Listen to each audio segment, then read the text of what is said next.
Please subscribe to my channel.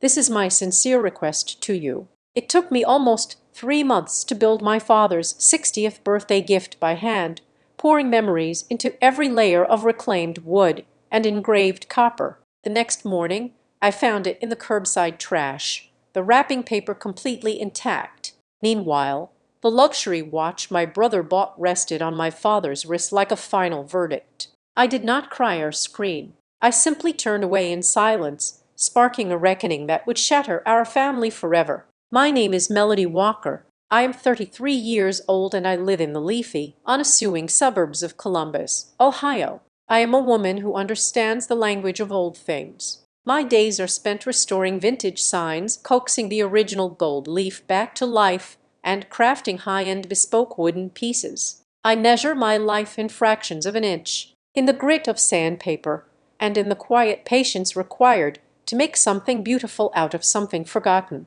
But in my family, I have always been the one thing no one quite knows how to fix. I am the translation error, the misunderstood variable in a very rigid equation. My father, Warren Walker, is a man of concrete, steel, and loud booming authority. He is the founder and owner of Summit Ridge Supply, a massive empire of building materials that he built from the ground up. He is a man who values bulk margins and tangible aggressive growth. Naturally, his pride and joy is my older brother, Bryce Walker. Bryce is a mirror image of my father, polished and ready for the corporate succession. Bryce stepped into the role of right-hand man with the ease of someone who was handed the script at birth. They speak the same loud language of supply chains, purchase orders, and golf course deals. I have never been viewed on that same plane of existence to my father. My talent has always been categorized as a cute distraction, a pretty but ultimately useless hobby.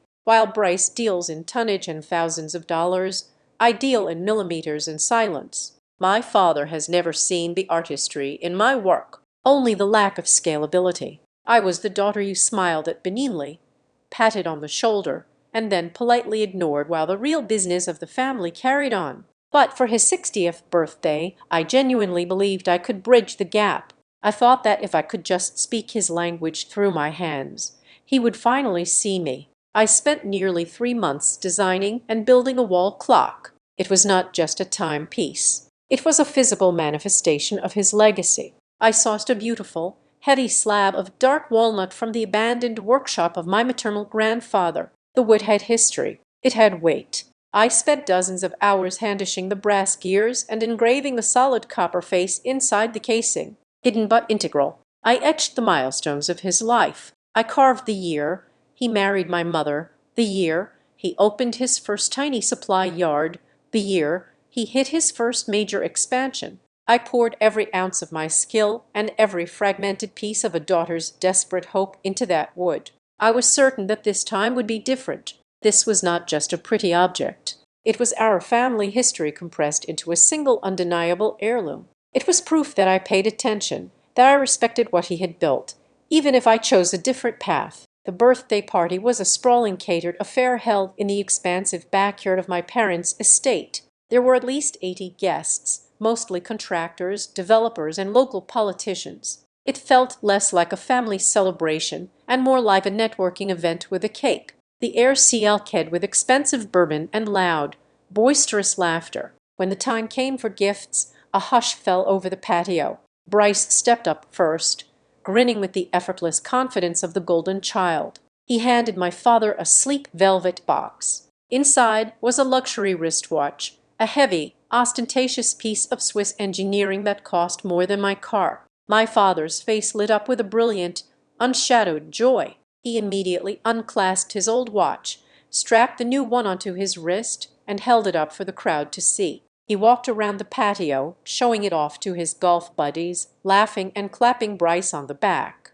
It was a public coronation. It was proof that he had raised the right kind of son, a son who understood the currency of success. Then it was my turn. I carried the heavy wooden box to the central table, the weight of it pressed into my palms. My father returned to the table, still admiring his wrist. He pulled off the heavy wrapping paper I had meticulously folded and opened the box. For a few seconds, he just stared down at the clock. I watched his eyes track over the polished walnut, the gleaming copper, the intricate hands. I waited for the recognition to dawn, for the softening of his jaw, for the realization of what this object truly meant. Instead, his brow furrowed slightly. He reached out, tapped the glass face with one thick finger, and gave a short, dismissive breath. "Well," he said, his voice flat and perfectly polite. "That is certainly a lot of effort, Melody."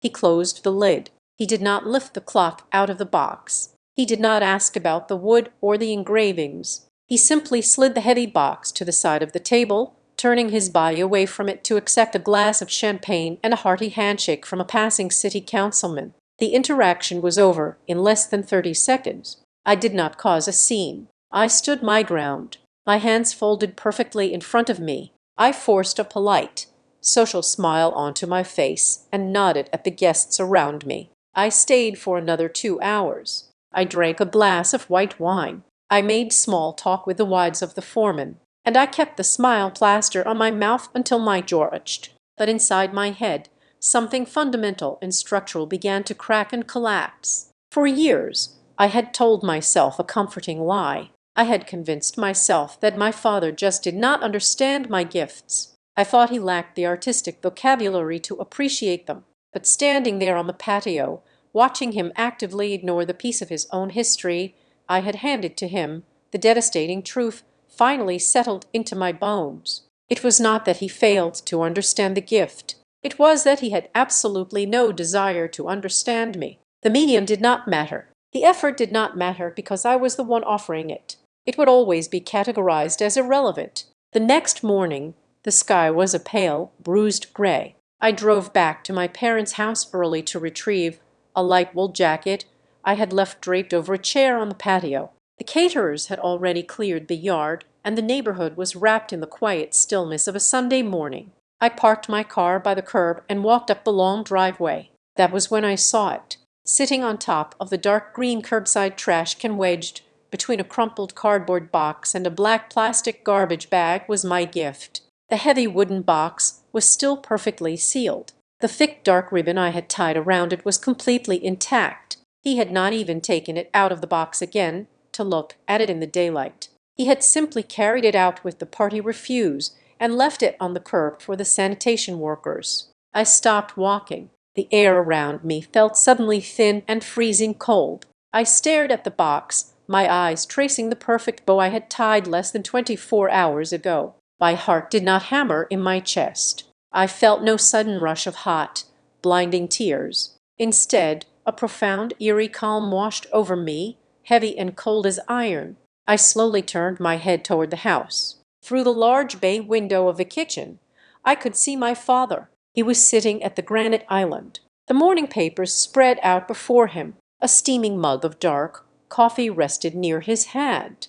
And there, catching the weak morning light, as he turned a page, was the heavy silver glint of Bryce's watch strapped tightly to his wrist. He looked perfectly content. His world was entirely intact. I did not march into the house. I did not storm through the kitchen doors to scream, to demand answers, or to force him to look at the trash can. I realized with absolute clarity that fighting for a place in his world was a losing battle I had been fighting since childhood. You cannot force a door open when the person on the other side has walled it up with bricks. I turned my back on the house, leaving my jacket on the patio chair. I walked back to my car, got in, and drove away. I did not cry. I did not make a sound. I simply disappeared from their mourning, and it was that exact absolute silence that marked the end of the daughter they knew, and the beginning of a reckoning that would eventually tear the walls of that family down to the foundation. Growing up in my parents' house was like living on a floor with a permanent structural tilt.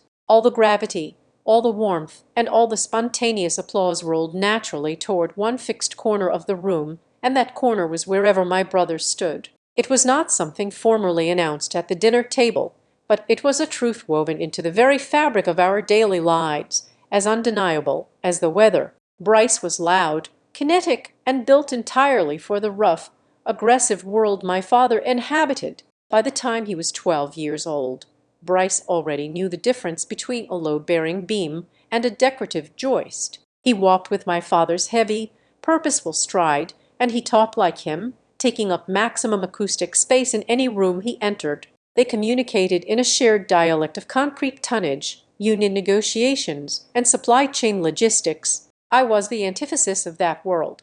I gravitated toward the quiet corners. I liked the exactness of a metal ruler, the slow, methodical scratch of a pencil on thick paper, and the sharp, earthy smell of linseed oil. I could spend 4 or 5 hours sanding the edge of a reclaimed oak plank, completely lost in the rhythm, just to feel the grains surrender under my fingertips. To my father, this quietness was not a virtue. In a kingdom built on moving thousands of pounds of inventory a day, a daughter who spent a week perfecting a single stationary object was an alien species. My mother, Patricia Walker, engineered the uneasy peace in our home. She is not a malicious woman. Malice requires a deliberate intent to harm, and my mother simply wanted to avoid discomfort at all costs. She operated on an aggressive, suffocating form of denial. Her primary coping mechanism was a well-ironed tablecloth thrown over any emotional mess, followed by a bright, forced smile.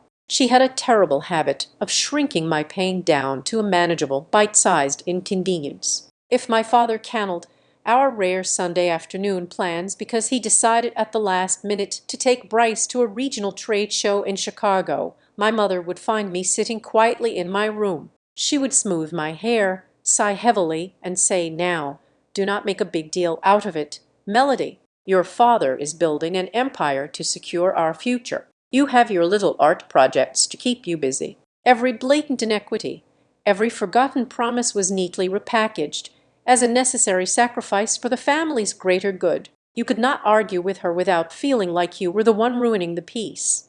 The divide in how we were raised was stark and unyielding. On Saturday mornings, my father would wake Bryce up at 6:00, toss a high-visibility vest at his chest, and take him to the commercial construction sites. They would return in the late afternoon, smelling of gypsum dust and diesel fuel, laughing raucously about a stubborn site foreman. When my father hosted dinners for his affluent colleagues, Bryce was introduced with a firm grip on the shoulder as the future of Summit Ridge Supply. When it was my turn to be introduced, my father would offer a polite, distant smile. "This is Melody," he would tell the men in expensive suits. "She is very good with her hands, makes lovely little crafts." I was a quaint footnote, a decorative object placed briefly on display and then swiftly put back on the shelf before the adults returned to the serious business of discussing millions of dollars in revenue. The only person in my life who did not look at me like I was a puzzle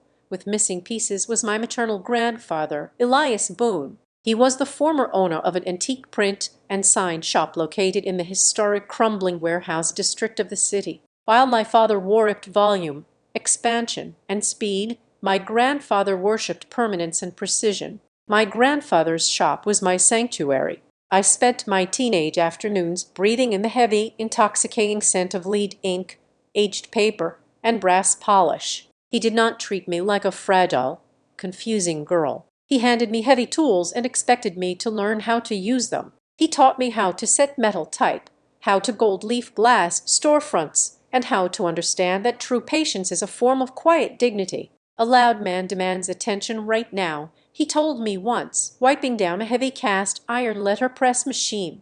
"A craftsman commands respect forever. It just takes a little longer for ordinary people to notice the difference. But a child desperately craves the validation of her parents. No matter how much she is respected by her grandfather, my entire childhood, stretching well into my adult years, felt like an endless, exhausting audition for a role that had already been permanently cast. Every Christmas, every Father's Day, every birthday, I manufactured my longing into physical objects. When I was 14 years old, I spent a month carving him a heavy mahogany pen holder for his office. At 19, I made a hand-altered brass nameplate for his desk, agonizing over the kerning of every single letter. In my mid-20s, I moved on to intricately carved picture frames and a heavy industrial metal house number plate that took me 35 hours to etch by hand. I poured my soul into those objects, believing that if I just made something flawless enough, it would act as a bridge between us.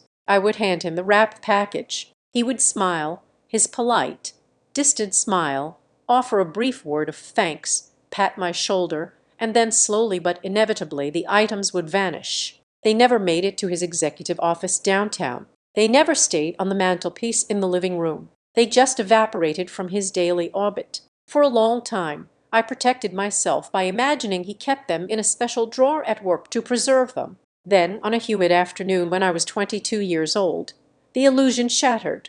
I was in our massive three-car garage, looking for a specific wrench to fix my bicycle. I moved a heavy 5-gallon bucket of exterior primer out of the way. Behind it, wedged against the cold concrete wall and covered in a thick layer of sawdust and dead spiders, was the intricately carved picture frame I had given him 2 years prior. It still had the generic store-bought stock photo of a smiling fake family inside it. He had never even bothered to put a photograph of us in it before discarding it. Another time, searching the basement for winter supplies, I found the wooden family name sign I had carved. It was shoved violently behind a rack of rusty rakes and shovels, hidden like a piece of embarrassing scrap lumber waiting to be hauled to the dump.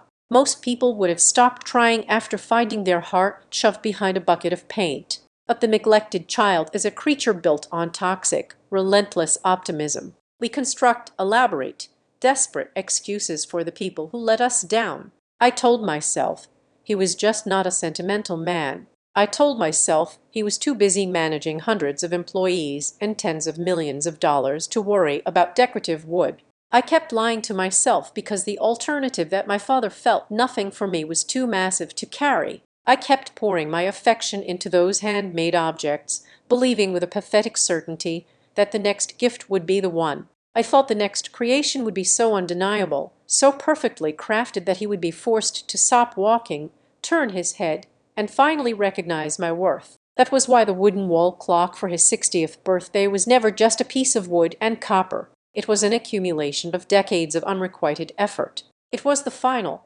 heaviest stone I was willing to carry up that impossible hill. It was the very last time I submitted my heart to a door that had never once been unlocked. I lifted the heavy wooden box off the dark green plastic of the garbage can. Feeling the precise weight of my own foolishness in my hands, I placed it gently in the passenger seat of my car and drove the 12M back to my apartment. When I unlocked my front door, the silence of my living space greeted me like a physical wall. I did not reach for the light switch. I did not connect my phone to the wireless speaker to fill the dead air with background noise. I carried the clock to my drafting table, set it squarely in the center of the scarred cutting mat, and pulled up my stool. I sat there for 2 straight hours. I did not shed a single tear. I did not grip the edges of the table and scream into the empty room. Instead, a deep glacial calm settled over my chest. Right there in the dim light of a Sunday morning, I established a very simple,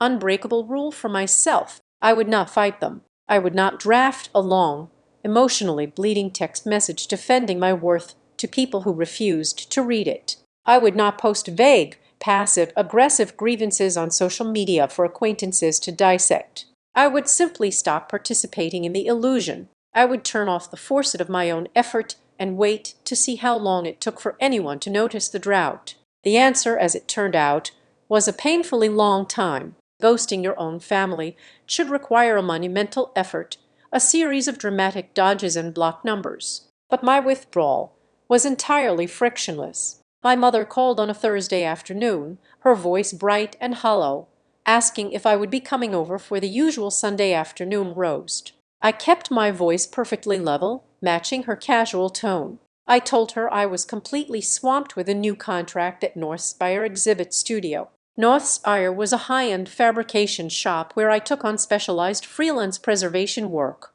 building museum-grade display cases and restoring delicate architectural salvage. I told her I had to finish reinforcing a set of 19th century mercantile signs by Monday morning and simply could not spare the hours. She accepted the excuse without a second of hesitation. There was no pushback, no motherly demand that I take a break and eat a decent meal. She simply said she would save me a plate and hung up the phone. My brother was even less demanding. Bryce sent exactly 2 text messages over the course of the next month. The first one arrived on a Tuesday morning and said, "Long time no see." The second one sent 2 weeks later while he was likely sitting in traffic, "Where are you hiding these days?" Neither message required a genuine answer. Neither indicated that he actually cared about my physical or mental well-being. It was the absolute bare minimum of sibling maintenance. A minor box checked off his mental to-do list while waiting for his coffee to brew at the corporate office. And my father, Warren Walker, did not call me. He did not send a text. He did not ask my mother to drive over and check on my apartment. His silence was not born of anger or stubbornness, which would have at least implied that my absence provoked a reaction. It was far worse than anger. It was the cold, chilling reality that my disappearance did not alter the gravitational pull of his universe by a single fraction of a degree. I was a minor satellite that had slipped quietly out of his orbit, and the planet kept spinning just fine without me. 6 entire weeks passed before anyone physically crossed the threshold of my life. It was a rainy Tuesday evening when my apartment buzzer finally rang. It was Patricia. I buzzed her up, and she stood in my narrow hallway holding the heavy glass baking dish of homemade lasagna wrapped tightly in aluminum foil. She looked worn down, her signature forced smile tight and strained at the corners. I stepped aside to let her into the kitchen. She set the hot dish on the counter, leaving a faint cloud of steam carrying the smell of tomato sauce and melted cheese in the air. She sighed, folded her arms over her chest, and looked at the floor before looking at me. She asked, in a tone that sounded far more exhausted than concerned, if I was going through some sort of difficult phase. She asked if I was intentionally hiding from them. For one dangerous, razor-thin second, the absolute truth burned in the back of my throat. I almost told her everything. I almost grabbed her by the arm, dragged her over to the drafting table where the wrapped box still sat untouched, and told her exactly where I had found it the morning after the party. I wanted to shake her and demand she acknowledge the cruelty of it, but I stopped myself. I had lived inside the Walker family ecosystem long enough to know the defensive script by heart. I knew exactly how the lines would be delivered if I opened my mouth. My mother would flutter her hands, her eyes wide with manufactured shock, and invent a desperate excuse about the cleanup crew being careless. My father, if confronted later, would sigh heavily, rub his temples, and say he thought it was just packaging from the real gifts. Bryce would roll his eyes, call me overly dramatic, and tell me to stop making everything about myself. In the end, my completely valid, undeniable heartbreak would be neatly folded up, relabeled as my own hypersensitivity, and shoved to the back of the emotional closet so everyone else could go back to being comfortable. I swallowed the burning words down to my stomach. I looked her directly in the eye and said I was just incredibly busy with my own projects and needed to focus on my career. I kept my face blank, offering no emotional footholds. She accepted the lie because it was the easiest thing in the room to do. She patted my arm,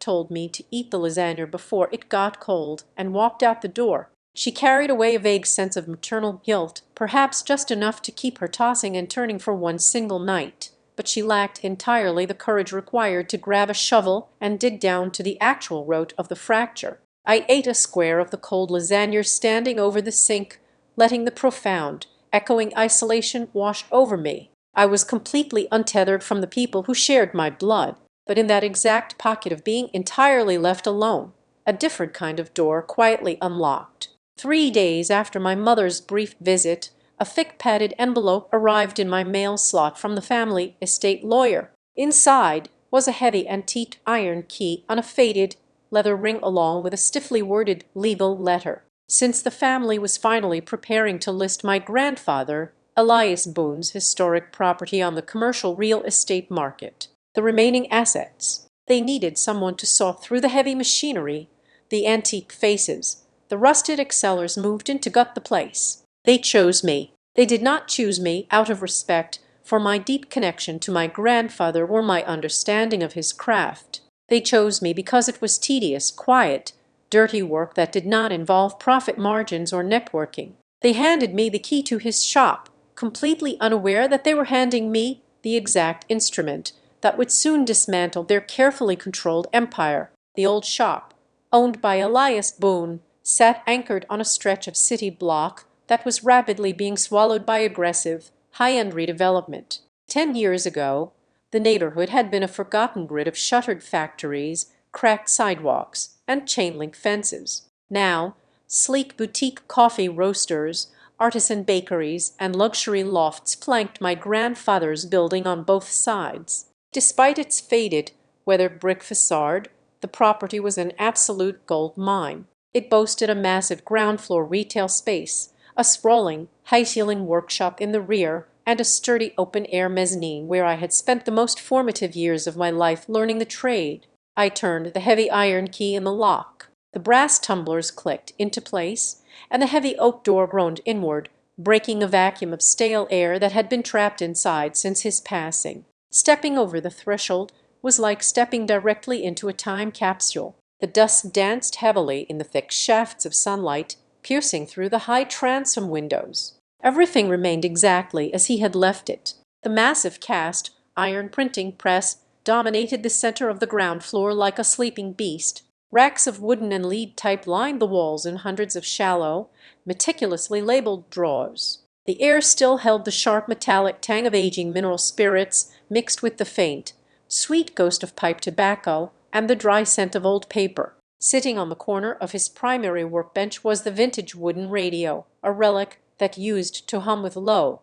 steady jazz every single afternoon we worked together. For the first 4 days, I focused entirely on the ground floor, inventorying the heavy machinery and the rows of brass sign frames. On the afternoon of the 5th day, I climbed the wooden stairs to the mezzanine. This upper level had been his private sanctuary, housing his massive oak drafting table and walls of filing cabinets. I began pulling out the wide flat drawers of the drafting desk to catalog the fragile hand-drawn blueprints inside. The bottom left drawer jammed halfway out. I pulled harder, wiggling the heavy wood side to side until it gave way with a sharp screech, reaching my arm deep into the dark cavity behind the drawer to clear whatever had caused the obstruction. My fingers brushed against cold metal. I pulled out a faded rectangular tin box. It was an old cigar container, its edges rusted shut from years of humidity. I used a flathead screwdriver to pry the lid open.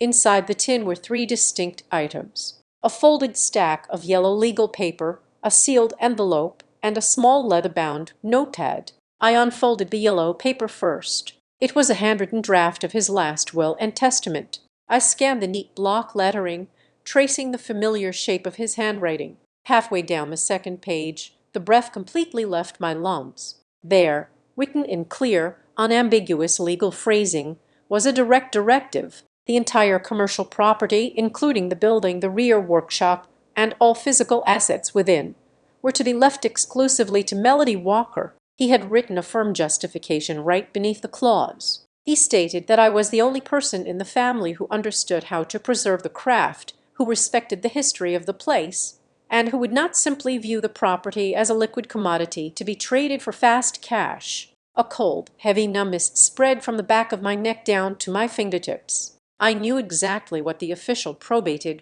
will had dictated. The building and the business had been lumped into the general estate, a massive unspecific trust divided equally between my mother, Patricia, and her younger sister, my Aunt Lorraine. My name had never been mentioned in the final legal proceedings. I had assumed my grandfather simply forgot or decided it was too complicated to separate the assets. I picked up the leather-bound notepad. It was a log of phone calls and appointments with his estate attorney from several years ago. On a page dated just weeks before his final altered signature was recorded on the official documents, there was a rushed, heavily underlined note. It documented a phone message left by my mother to the law office. The note read, "Patricia called requesting we simplify the distribution. Says the girl does not need the burden of commercial real estate. Roll the shop into the primary trust." The truth snapped into focus with terrifying, blinding clarity. The wooden clock I had found sitting on top of the garbage can was not an isolated incident of carelessness.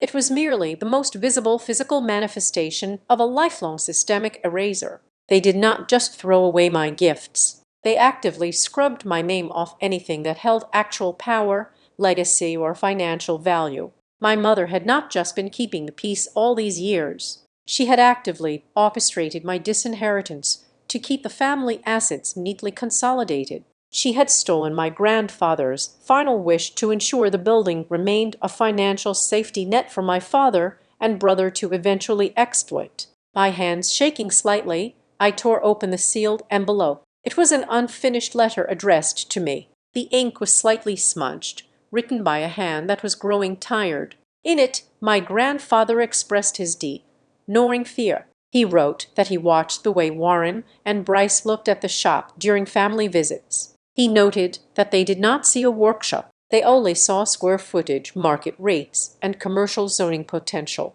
He wrote that he was terrified they would tear it down the moment he was gone, but he found peace knowing I would be the one to hold the deed and keep the soul of the building alive. He died believing he had protected me. He died completely unaware that my own mother had intercepted that protection and dismantled it behind his back. I sat in the quiet dust of the mezzanine for a long time. The old melody, the daughter who carved wooden frames and painted signs just to earn a crumb of affection, would have collapsed into tears. She would have called her mother, screaming and demanding an explanation, begging to know why she was so unloved. Emotional confrontations were exactly how my family controlled me. They relied on me being the sensitive, easily wounded artist. They counted on my tears to invalidate my arguments. But that version of me had died the morning I walked away from the curbside trash can. I moved with absolute steadiness. I carefully placed every single piece of paper back into the tin box.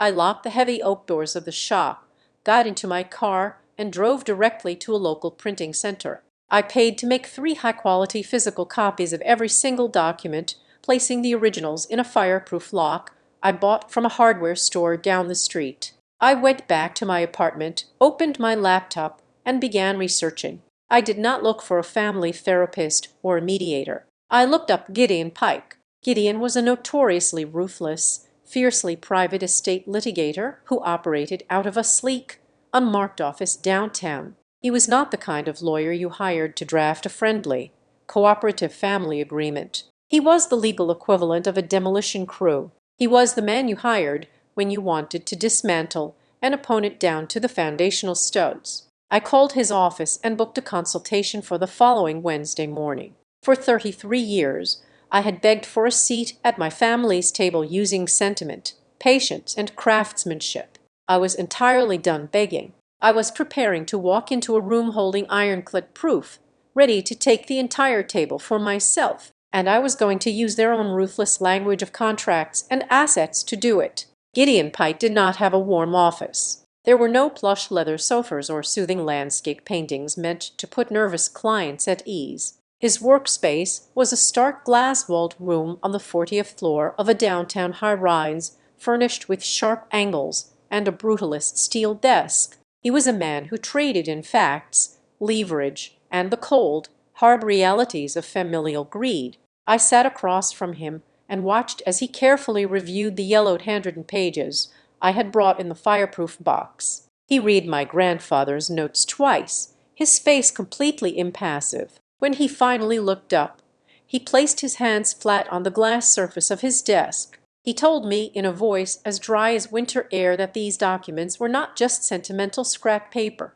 While a handwritten draft alone could not automatically overturn a formally probated will, the presence of the accompanying lawyer's notes, specifically the law documenting my mother's phone call instructing the firm to alter the asset distribution, changed the landscape entirely. Gideon explained that if we could compel the former attorney to produce the original intake files or secure a sworn testimony from my Aunt Lorraine corroborating my grandfather's true intentions, we had more than enough legal grounds to force a judge to reopen the estate and freeze any pending sale of the commercial property. He asked for a retainer fee of $10,000. I wrote the check without a single tremor in my hand. Leaving his office, I did not feel the fiery, chaotic rush of anger. Anger is exhausting. It burns fast and leaves you with nothing but ash. What I felt was a cold, driving focus. For my entire life, I had poured my energy into a bottomless pit of my family's indifference.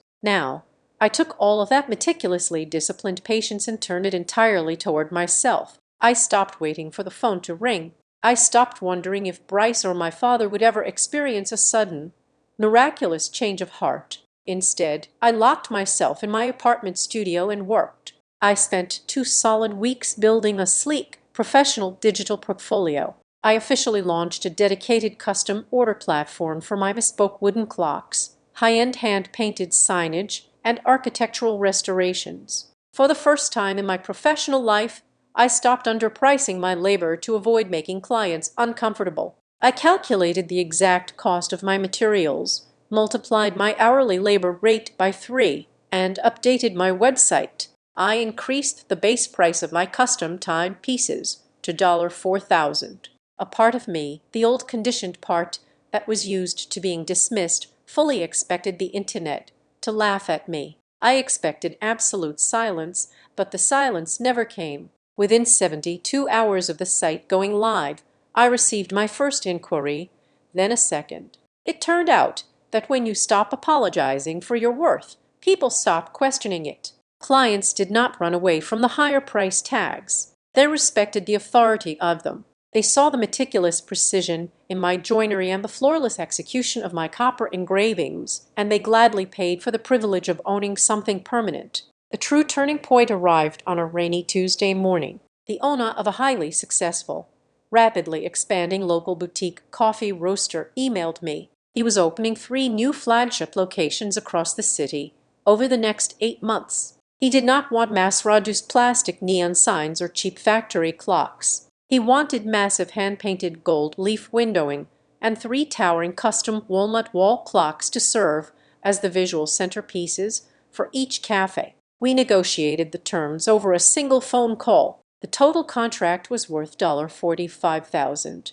He wired a 50% deposit of $22,500 directly into my business account the very next day. I stared at the numbers on my banking app for a long time, listening to the heavy rain hit my apartment window. That money was not just income. It was armor. It was the exact financial leverage I needed to officially tender my resignation at North Spire Exhibit Studio and step fully into my own sovereignty. With my days now entirely my own, I moved my base of operations into my grandfather's shop. I was there on a bright, crisp Thursday afternoon, using the tape measure to calculate the dimensions of the massive front windows when I noticed a man standing on the sidewalk. He was wearing a heavy canvas work jacket, holding a clipboard and using a laser tool to measure the exterior brickwork of the neighboring building. I unlocked the heavy front door and stepped out onto the pavement. He introduced himself as Noah Mercer. He was a structural conservation architect contracted by a historical preservation society. He explained that a massive commercial developer was trying to rezone the entire block, to demolish the old structures and build a sterile mixed-use condominium complex. Noah was quietly surveying the buildings to build an emergency application for a historical facade protection order, which would legally block the developers from tearing the buildings down. I looked at him, realized our enemies were essentially aligned, and invited him inside to inspect the original load-bearing masonry of the bunup. Noah walked into the dusty, sunlit expanse of the ground floor with the quiet reverence of a man entering a cathedral. He traced the iron wheels of the old letterpress and examined the exposed wooden ceiling joists. Then he paused. "By my temporary worked." Resting directly in the center of the table was the walnut birthday clock I had made for my father. I had brought it to the shop to use as a display reference for my new commissions. Noah did not ask polite, probing questions. He simply leaned down and examined the craftsmanship. He traced the intricate hand-cut brass gears and the tiny floorless copper letters I had spent weeks engraving. I stood a few feet away, my arms crossed defensively without looking away from the clock. I gave him the brief, unvarnished truth. I told him I built it for my father, and my father threw it in the garbage without a second thought. I braced myself for the standard, hollow social responses. I expected him to offer a pitying smile or to tell me that my dad would surely regret it one day, or to offer some empty platitude about family being complicated. Noah did none of those things. He stood up slowly, keeping his eyes fixed on the heavy wooden casing. He turned to me, his expression completely serious, and said, "The person who made this is not as small as her family thinks she is." It was a simple sentence delivered without an ounce of pity or romantic flourish, but it hit me with the force of a physical blow. He did not try to fix my past or excuse my father's cruelty. He simply validated the undeniable reality of the work sitting right in front of him. From that afternoon on, Noah and I fell into an effortless parallel rhythm. I gave him a spare key so he could access the roof and the basement to complete his structural surveys. We shared the sprawling space of the shop, often working for hours without exchanging a single word. He would sit on the mezzanine drafting architectural schematics while I stood at the main workbench sanding heavy slabs of reclaimed timber and applying gold leaf to glass panels. Our interactions were grounded in a quiet, sturdy intimacy. We drank bitter black coffee from paper cups and discussed the structural integrity of 100-year-old mortar. He never once asked me to be softer, quieter, or less fiercely focused on my goals. As the weeks passed, a profound shift occurred in the architecture of my own mind. I stopped narrating my life as a sad domestic tragedy about a daughter begging for scraps of parental love. The emotional wound had cauterized. I began to view my situation with the cold, clear eyes of a business owner. This was no longer a story about a discarded birthday present.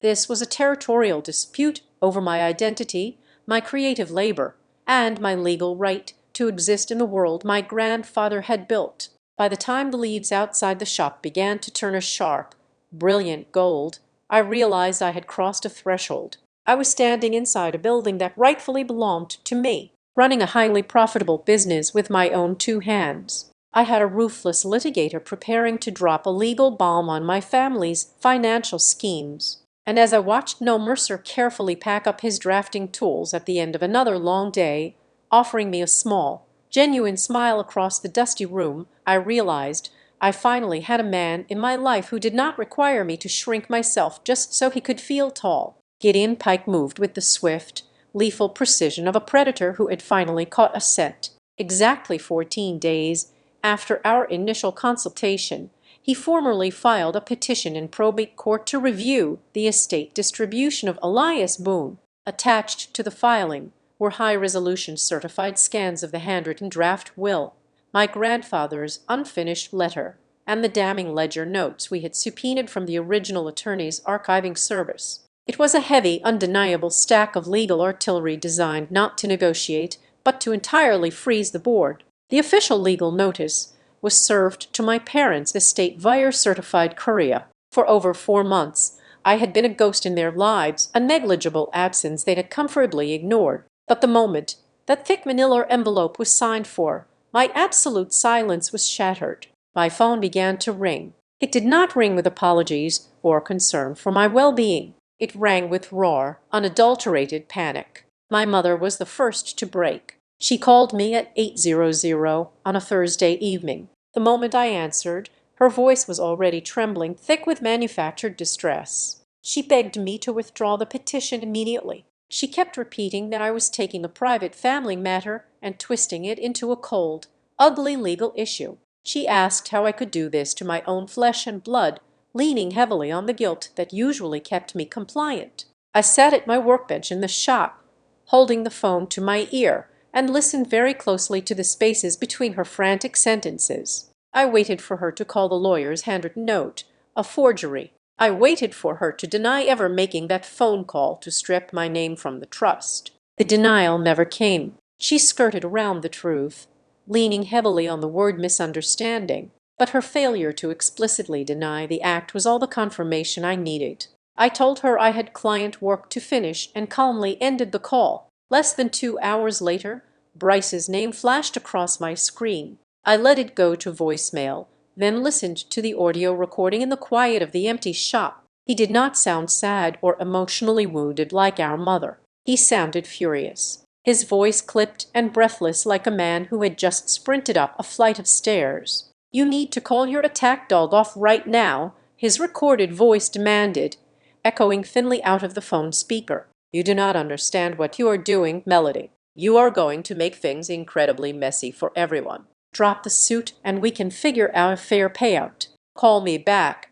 I played the message 3 times in a row. Incredibly messy. Bryce was a man who operated in high-stakes commercial construction and multi-million-dollar supply contracts. A simple property dispute with his arranged sister over an old, dusty building should have been a minor annoyance, not a catastrophe. The raw desperation in his voice simply did not match the situation. He was not just angry that I was challenging his authority. He was terrified. The next morning, I forwarded the audio file to Gideon Pike. I told him Bryce was hiding something much larger than a bruised ego and a desire to clear out an old building. Gideon gave a sharp, dry chuckle over the phone and promised to pull the commercial property and financial records for the entire historic district. It took him exactly 48 hours to unearth the rot at the center of my family's empire. I sat in Gideon's glass-walled office on Monday afternoon, watching as he laid a thick stack of printed financial filings and property deeds on the desk between us.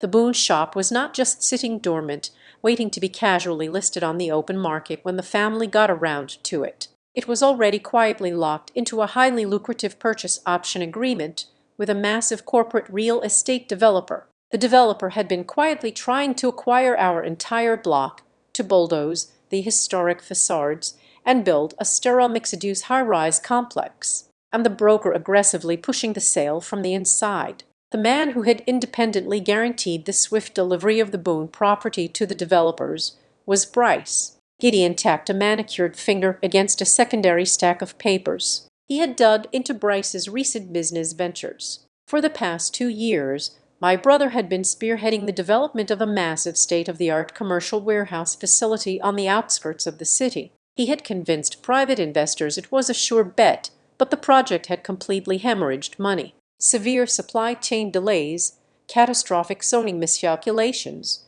and an unexpected union strike had turned the warehouse into a massive financial sinkhole. Bryce was currently drowning in over $4 million of short-term high-interest debt. He was completely out of liquidity. The old print shop was never just an inherited building to him. It was a desperate lifeline.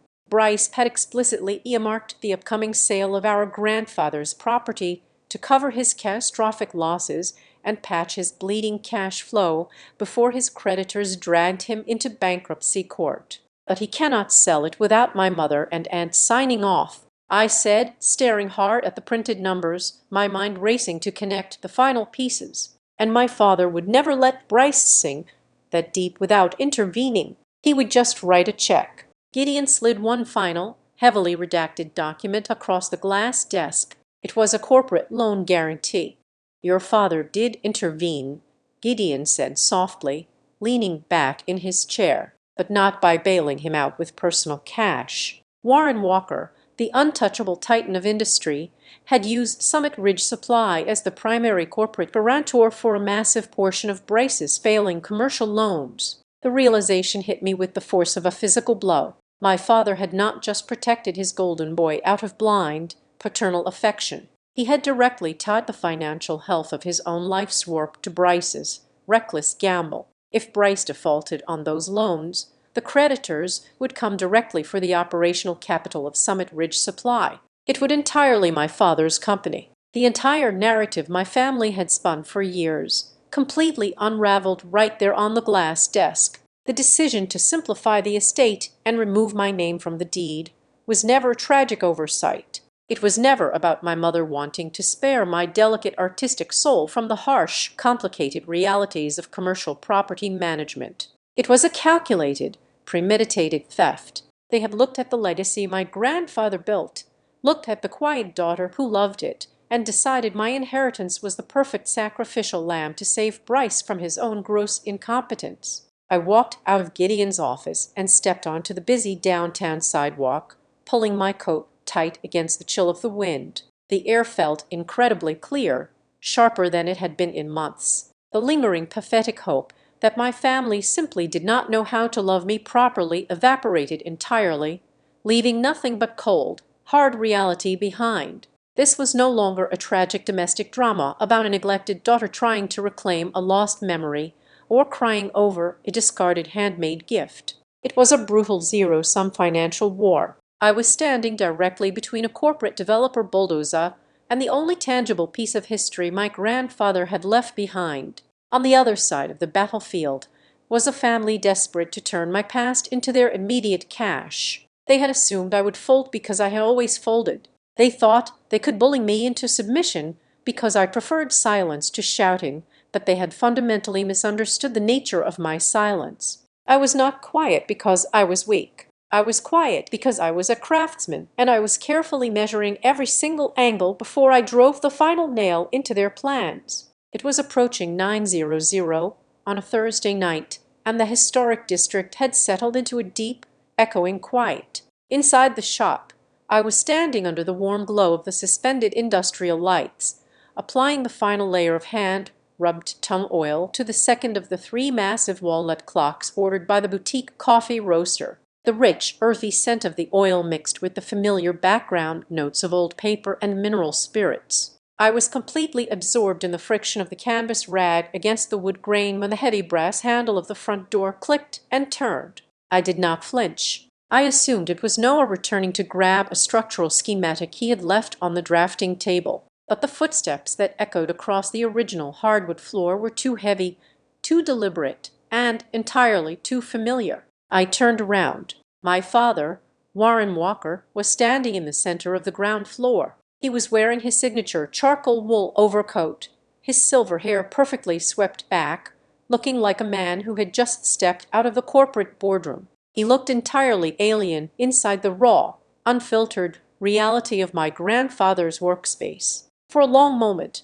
the only sound in the building was the low hum of the street, lamps filtering through the tall front windows. He did not offer a tentative greeting. He did not ask how I was supporting myself or where I had been living or if I was eating well. He simply looked at me, his jaw set in a rigid line, and delivered a sentence entirely devoid of warmth. "Are you really going to tear this family apart over an old shop?" I slowly set the canvas rag down on the edge of the workbench. I did not cross my arms defensively, and I did not lower my eyes. I looked directly at him, taking in the full measure of the man who had cast a shadow over my entire existence. "You can take off your coat and sit down, Dad," I said, my voice as level and calm as the surface of a frozen lake. He hesitated, clearly thrown off balance by my lack of intimidation. He was used to the old Melody, the daughter who would have immediately apologized for causing the disturbance. He reluctantly unbuttoned his coat, but did not take it off.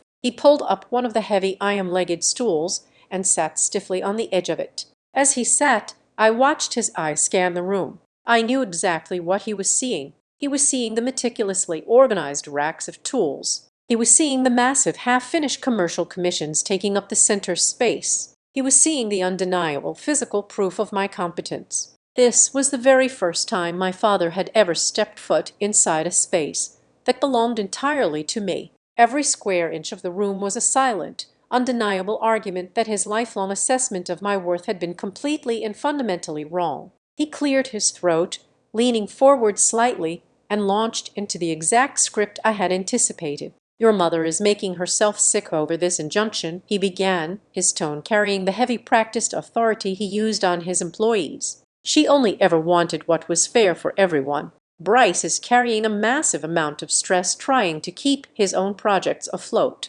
and you are blindsiding him. This building is a decaying, expensive liability. Melody, you are acting entirely out of emotion over a few pieces of scratch paper that will never hold up in a real court." I let his words hang in the air for a few seconds. I wanted him to hear the hollow echo of his own excuses. "I am not acting out of emotion," I finally replied, leaning my hips against the edge of the workbench. "I am acting out of clarity. And since we are finally having an honest conversation, I want to talk about your 60th birthday." Warren blinked, his brow furrowing in genuine confusion. The pivot caught him off guard. "What does my birthday have to do with you suing your own mother? It took me almost 3 months to build your gift," I said, my voice dropping an octave, losing any trace of the polite, accommodating daughter I used to be. "I sourced the walnut from this exact shop. I spent dozens of hours engraving the copper face by hand. I carved the dates of your greatest achievements into the casing. It was not just a piece of wood. It was a monument to your life built by your daughter." He shifted uncomfortably on the stool. "It was a nice gesture.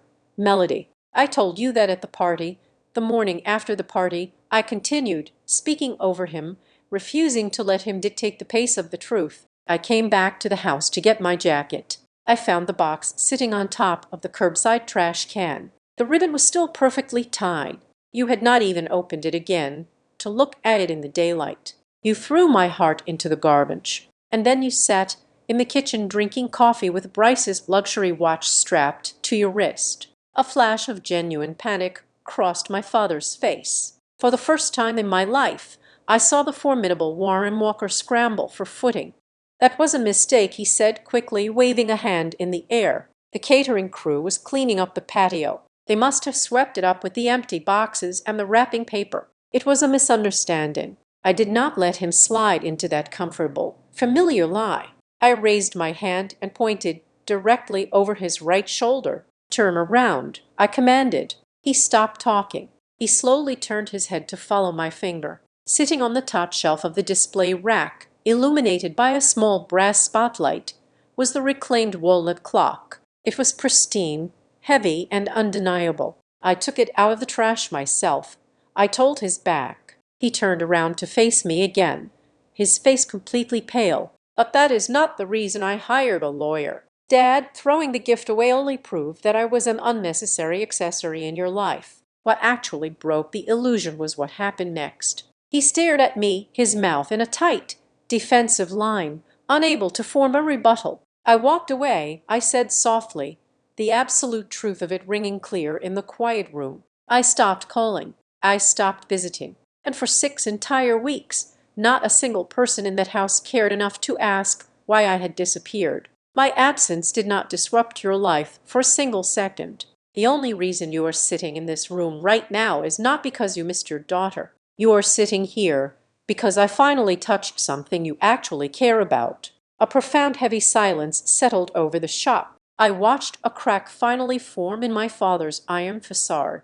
His eyes dropped to the floor, and for a fleeting microscopic second I saw the crushing weight of his own failure as apparent register on his face. He knew I was right. He knew he could not dispute a single word I had spoken. But a man who has spent his entire life building an empire on absolute control does not know how to surrender. Instead of offering a genuine apology, instead of breaking down and asking for forgiveness, he chose the only weapon he had left. He chose self-defense. He stood up slowly, buttoning his coat with stiff, rigid fingers. His expression hardened, the brief flash of vulnerability entirely replaced by cold, calculated business hostility. "If you do not drop this injunction by Monday morning," he said, his voice dropping to a dangerous, icy register, "the financial consequences are going to fall on the whole family's head.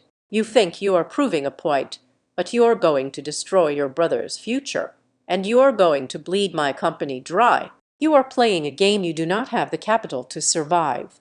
He did not wait for my response. He turned on his heel and walked out the front door, pulling it shut with a heavy echoing thud. I stood alone in the center of the shop, listening to the sound of his car engine starting out on the street. I did not collapse against the workbench. My hands were not shaking. In fact, my pulse was steadier than it had been all day. I looked at the empty stool where he had just been sitting, and a slow, profound realization washed over me. He had come here to intimidate me, to use his sheer physical and psychological presence to force me into submission. But he had fundamentally failed. Worse than that, in his desperation to make me back down, he had accidentally shown me his entire hand. He had not threatened me with the loss of his love because he knew that currency was completely worthless to me now. He had threatened me with the financial ruin of the family. He had just openly admitted that my grandfather's shop was no longer a disputed memory or a piece of nostalgic real estate. It was the exact financial linchpin holding their entire house of cards together. They were utterly terrified of losing it. And for the first time in 33 years, I was the one holding the match. It was exactly 3 days after my father's tense visit when my phone vibrated violently against my nightstand. The digital clock read a 4:11 at night.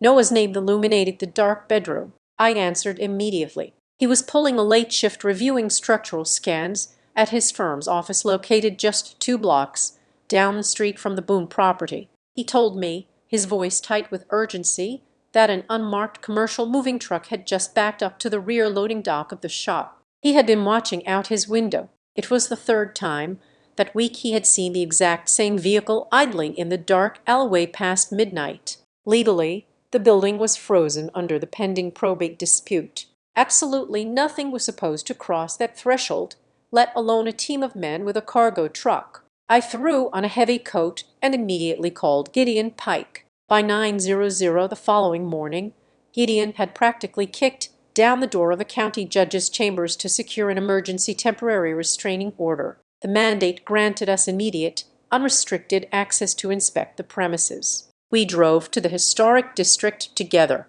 The heavy oak door was locked exactly as I had left it, but the moment I stepped inside and flipped the switch for the overhead industrial lights, my stomach plummeted into a cold, empty abyss. The space felt distinctly hollowed out, carrying the echoed silence of a looted tomb. I rushed past the main workbench toward the back wall of the ground floor. Two entire floor-to-ceiling oak cabinets that housed the rare antique brass and lead typesets were completely gone. The heavy steel hand press my grandfather used for custom foil embossing, a specialized machine weighing over 400 lb, had been unbolted from the poured concrete floor and dragged away, leaving deep, violent gouges in the wood flooring near the exit. Even the dusty overhead shelves holding decades of bound order books and client ledgers had been swept entirely clean. They were actively gutting the soul of the building. No met us at the shop an hour later. He did not come empty-handed. He brought a small silver flash drive containing security footage he had coaxed out of the boutique bakery owner next door,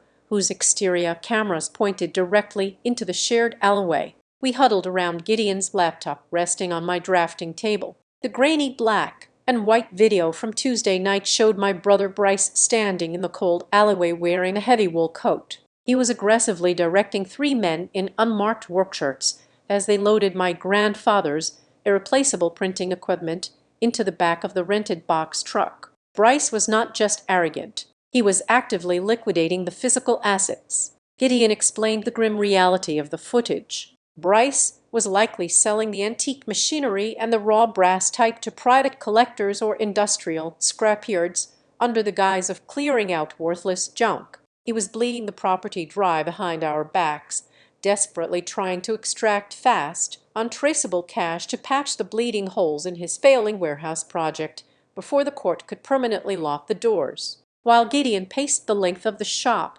making furious phone calls to file an immediate emergency asset sealing order, I dropped to my knees by the empty space where the hand press used to sit. The heavy bolted wooden table that had supported the machine was still attached to the brick wall. I ran my hands underneath the thick oak planks, feeling for the familiar uneven groove my grandfather had shown me when I was 14 years old. My fingers caught the concealed edge of a sliding panel. I pulled it back and retrieved a flat, leather-bound portfolio covered in decades of dust. Inside was a secondary financial ledger documenting years of small cash-based equipment rentals my grandfather had managed off the primary books. Slipped between the stiff pages was a folded notarized memorandum from a meeting with his original estate lawyer. Across the top margin, written in Elias Boone's sharp, unmistakable cursive, was a definitive instruction. It read, "Melody keeps the workshop. Bryce is not permitted to sell under any circumstances."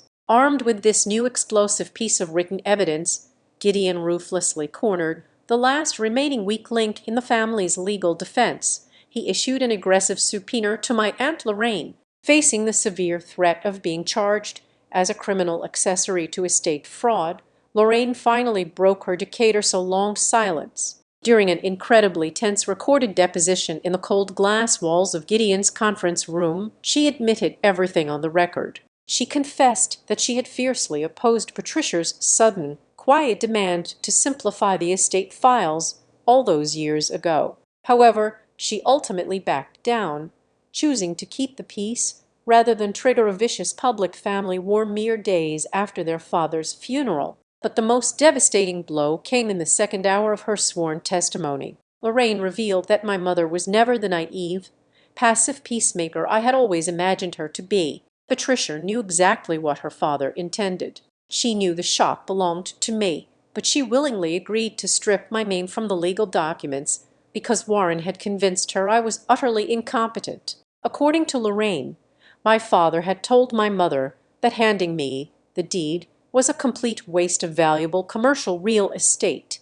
He had stated verbatim that I would not know what to do with the building besides sitting in the dust and hugging the past. Hearing those precise words repeated in a sterile, legal setting cut deeper than finding my birthday gift sitting on top of the garbage can. The clock incident was a painful rejection of my affection. This revelation was a complete systemic rejection of my capability, my intellect, and my fundamental right to exist as an independent, capable adult. They did not just think I was a quiet artist. They actively viewed me as a liability. They saw me as someone too fragile, too impractical, and too foolish to be trusted with any real power or legacy. Gideon's emergency motions slammed into the county court system with brutal efficiency. A formal ironclad asset freeze was instantly granted by the presiding judge. Within 4 hours, heavy steel padlocks and bright orange court-mandated seals were slapped across every exterior door of the Boone shop by deputies from the sheriff's department.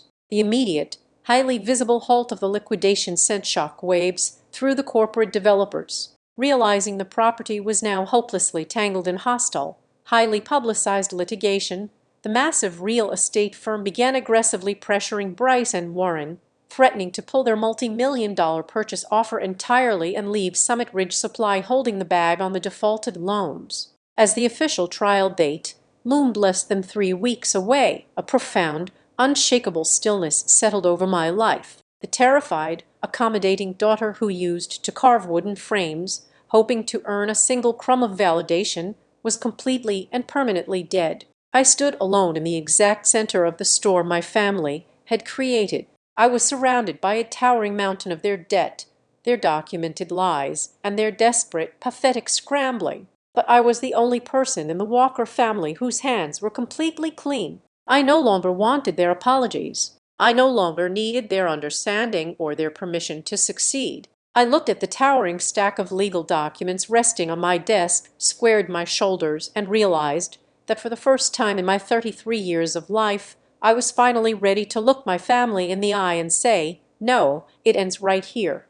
The final weeks before a major civil trial do not resemble the dramatic shouting matches you see in movies. They are defined by an exhausting, suffocating avalanche of paperwork. I spent my days sitting across from Gideon Pike in his glass-walled office, sorting through decades of my family's financial negligence. We were building an impenetrable fortress of evidence brick by brick. We had the altered ledgers. We had my aunt's sworn deposition. And we had the video footage of my brother acting like a desperate thief in the night. But the final piece of evidence Gideon slid across the desk on a rainy Tuesday morning was not a financial document. It was a memory transcribed and notarized. Gideon had hired a private investigator to track down the catering staff who had worked the morning after cleanup for my father's 60th birthday party. My mother had hired a local high-end event company to handle the mess on the patio. The supervisor of that crew, a man named Marcus, had submitted a sworn affidavit after being contacted by our office. I picked up the crisp white paper and read his statement. Marcus described clearing the patio of empty champagne bottles and crumpled wrapping paper. He noted that a large, heavy wooden box tied with a dark ribbon was sitting untouched on the main presentation table, assuming it was an important gift that had been accidentally left out in the damp morning air. Marcus had picked it up and carried it into the kitchen to hand it directly to the homeowner. According to the sworn statement, Marcus presented the box to my father, who was sitting at the kitchen island drinking coffee. Marcus asked where he should place the gift. My father did not look confused. He did not say there had been a misunderstanding. He looked directly at the box, waved his hand dismissively, and gave a clear, unambiguous directive. The exact quote burned into the official legal record read, "Take that handmade wall thing out to the trash." I do not have room for that kind of stuff. I read the paragraph 3 times. The sterile, legal formatting of the affidavit stood in sharp contrast to the absolute brutality of the words. When my father had come to the shop to intimidate me, he had looked me in the eye and blamed a careless catering crew. He had tried to sell me the comfortable lie of an accidental oversight, but the truth was infinitely colder. He had not accidentally dropped my heart. He had looked at the hundreds of hours of my labor, the physical manifestation of my love, and ordered a stranger to throw it in the garbage because it did not shine bright enough to impress his wealthy friends. It was an active, conscious eviction of his daughter from his life. That piece of paper was the final severing cut. Any lingering pathetic ghost of a hope I held that my father was simply a misunderstood man completely evaporated. He was exactly who he showed himself to be. As the legal walls closed in on the Walker family, my own world unexpectedly broke wide open.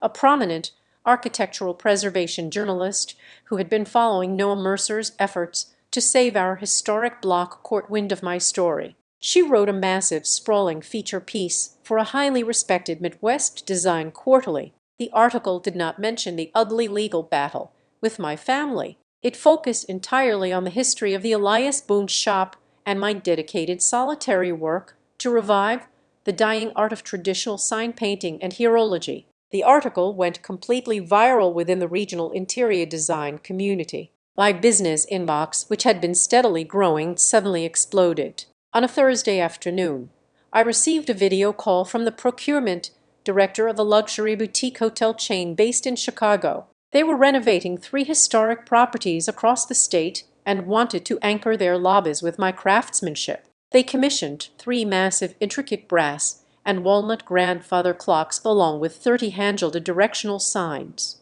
We finalized the contract by Friday morning. The total commission was for $120,000. I received a wire transfer for a $60,000 deposit before noon. That afternoon, I drafted a formal, the 2-sentence resignation email to the management at Northspire Exhibit Studio. I packed up my remaining hand tools from their facility and walked out the door. I was no longer a freelance contractor, quietly building display cases for other people's treasures. I was the sole proprietor of a rapidly expanding, highly profitable design firm. I had built a lifeboat out of my own talent, and it was finally carrying me away from the sinking ship of my family's legacy. The Walker family, conversely, was taking on water at a catastrophic rate.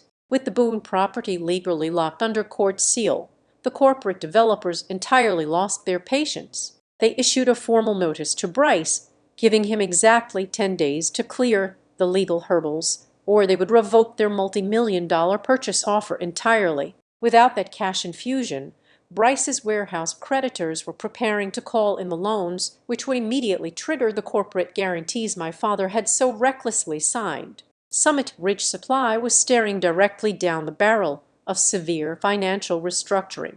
Cornered, desperate, and entirely out of leverage, they did what wealthy, arrogant families always do when they cannot bully their way out of a problem. They tried to buy their way out. Less than 48 hours before our scheduled trial date, Gideon called me into his office. He handed me a formal settlement offer drafted by my father's high-priced corporate attorneys. The terms were simple. If I agreed to drop the probate injunction, release my claim to the building, and sign a strict non-disclosure agreement regarding the estate manipulation, the family trust would immediately pay me a lump sum of $350,000.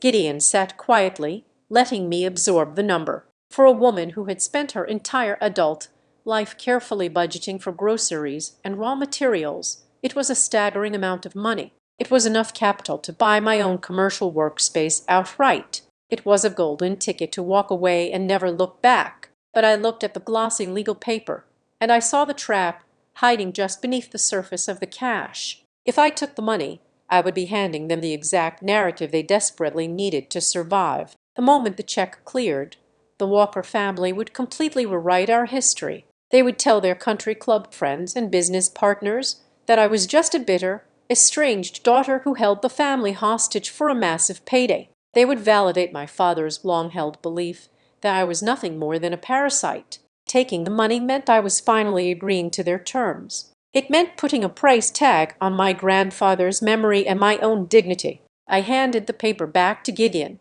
I did not hesitate for a single second. Tell them. The answer is absolutely not, I said, my voice ringing with total, unshakable certainty. We go to court. Gideon smiled, a sharp, predatory gleam in his eye, and reached for his desk phone. That evening, I stood alone in the temporary garage workspace I had rented, while the Boone shop remained under police seal. The air was cool and smelled of cut wood and strong coffee. I opened the heavy protective case resting on my work and lifted out the walnut birthday clock. I carried it over to the exposed brick wall at the back of the garage. I drove a heavy steel anchor into the masonry, secured the mounting bracket, and hung the clock exactly at eye level. I reached inside the polished wooden casing and gently pushed the heavy brass pendulum. It swung to the left, caught the gear, and began a slow, steady rhythm. Tick, tick, tick. I stood there in the quiet garage, watching the solid copper hands move forward. I thought about the frightened, quiet girl who had spent 3 months carving this wood, hoping to buy a single moment of her father's love. She was entirely gone. The woman standing in her place had her own money, her own business, and an arsenal of undeniable truth. I listened to the heavy mechanical heartbeat of the clock, feeling the profound weight of my own independence. I knew that when the sun rose and I walked through the heavy oak doors of the county courthouse, I was not going to ask for their affection. I was going to demand my name. The county courthouse smelled of lemon polish, old leather, and the sharp metallic tang of nervous sweat. It was 10:00 on a Monday morning, and the air inside the courtroom was pulled as tight as a piano wire. This was no longer a simple administrative disagreement over a family trust. It was a full-scale forensic autopsy of familial fraud, unauthorized acid liquidation, and the deliberate malicious distortion of a dying man's final wishes. Gideon Pike operated like a master surgeon holding a very sharp scalpel. He did not raise his voice or pace the floor with theatrical flair. He simply laid out the timeline with brutal, suffocating efficiency. He submitted the signed draft will, my grandfather's unfinished handwritten letter, the subpoenaed intake notes from the former estate attorney,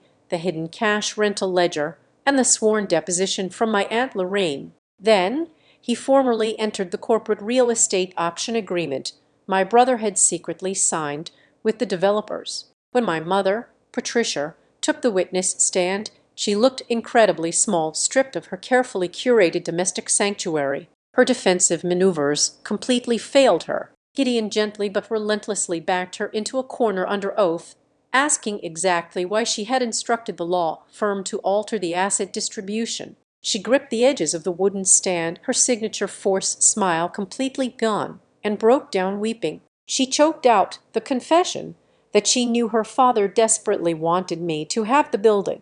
But she admitted through tears she chose to follow my father's lead because they genuinely believed my brother was the only child who knew how to turn a physical piece of property into something useful. Hearing her say it into a public microphone was the quietest, most violent dismissal I had ever experienced. But this time I did not flinch. My brother took the stand next. Bryce tried to project the aura of a busy corporate executive forced to explain a complex merger to a room full of naive children, but Gideon expertly dismantled his arrogance. He cornered Bryce on the security footage showing the late-night removal of the antique printing equipment. Then Gideon read aloud an internal email Bryce had sent to the commercial real estate developer, personally guaranteeing a smooth, uncontested property acquisition. Gideon asked Bryce why he was so incredibly confident he could quietly sell a massive commercial property he did not legally own. Bryce shifted his jaw, his deeply ingrained hubris bleeding through his polished exterior. He leaned into the microphone and muttered that he assumed the transfer would be seamless because his sister would never dare cause trouble. The entire gallery seemed to freeze. The court reporter actually paused her typing for a fraction of a second. It was the ultimate, unvarnished confession of exactly how completely they had underestimated my spine. Then came Warren Walker. My father buttoned his expensive suit jacket as he sat in the witness box, projecting his usual impenetrable towering authority. He clearly expected a highly technical battle over commercial zoning laws, corporate loan structures, and estate tax loopholes. He was completely unprepared for Gideon to hand the bailiff the notarized affidavit from Marcus, the catering supervisor. Gideon read the sworn words aloud to the absolutely silent room. He read my father's exact morning, after instruction to throw the handmade wooden wall clock directly into the trash because he had no room for that kind of stuff. Legally speaking, the disposal of a birthday gift had absolutely no bearing on the structural integrity of a probate dispute. But psychologically, It was the fatal blow. It completely annihilated the carefully crafted country club illusion that the Walker family was operating out of simple, unfortunate misunderstandings or pragmatic business decisions. It exposed the rot of pure cruelty at the center of their actions. I watched my father look out into the gallery, forced to face the unblinking, heavy judgment of the judge, the stenographer, and the absolute strangers sitting in the back row. He had no defense. He could not yell or intimidate his way out of the box. He just sat there entirely stripped of his towering stature, looking exactly like what he was, the very small, deeply arrogant man. The presiding judge did not take long to deliberate. When she returned to the bench, she struck her gavel with a sharp, echoing crack that sounded like a heavy deadbolt, sliding permanently into place. She ruled with absolute finality. She declared that the original intent of Elias Boone had been maliciously circumvented. She ordered the immediate unencumbered transfer of the historic Boone shop and the entire rear workshop property directly into the name of Melody Walker. Furthermore, she legally voided any and all auction agreements, sales contracts, and collateral promises my father and brother had attached to the property. I did not jump up from my chair. I did not cheer, pump my fist, or turn around to gloat at the defense table. The real-world consequences they were about to face were infinitely heavier, and any insult I could hurl across the aisle. Bryce walked out of that courtroom fully aware that he had just lost the absolute final lifeline needed to save his failing commercial warehouse project. The developers would pull their cash and bankruptcy was practically guaranteed. Warren walked out knowing he now had to personally untangle the massive catastrophic financial liability his own company faced because he had foolishly underwritten his golden son's reckless hubris. Patricia walked out knowing she could never again hide her complicity behind the pathetic excuse of just wanting to keep the peace. For the very first time in their lives, they had to pay the actual staggering cost of trying to erase me from the story. 6 weeks later, I stood on the sidewalk in the historic district. The crisp autumn air bit at my cheeks. The heavy orange court seals had been stripped from the doors. I had officially registered my new design firm and bolted a fresh hand-gilded sign above the heavy oak entryway. I walked inside the sprawling sunlit space that was finally undisputedly mine. I did not throw a massive, noisy, grand opening party. I preferred the deep, productive quiet. I walked to the exact center of the main showroom,